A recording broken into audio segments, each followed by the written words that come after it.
In this video, I'm going to show you how to access your router. First thing we need to do, we need to find out IP address of our router. And to do that, we need to click on Start and type CMD or Command Prompt and click on Command Prompt app. And right here, we need to type ipconfig and then press Enter.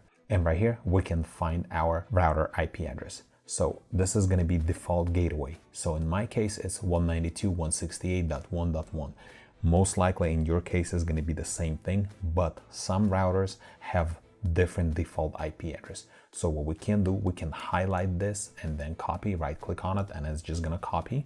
And then we need to minimize this and then open your internet browser and we need to type that IP address here. I'm just going to paste it and I'm going to click enter and it takes me to login page of my router. And now we need to log in. And if by some reason you don't know your password, what you can do, you can go to this website and I'll put link in the description below. And right here, you can find your router brand and you can find the default username and default password. So for example, for mine Asus, the default is admin. And if you're using Netgear, it could be admin password. Or if you're using Linksys, it could be admin and capital A admin for the password.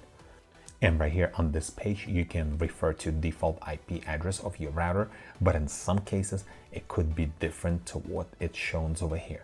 So once we get that information, we can log into our router.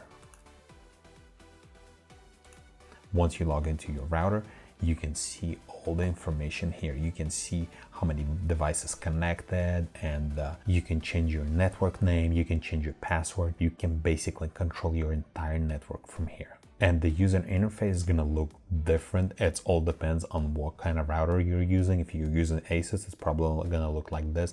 If you're using Netgear or Linksys or Cisco, your user interface is gonna look completely different. If this video was helpful to you, press that like button and don't forget to subscribe. Thanks for watching.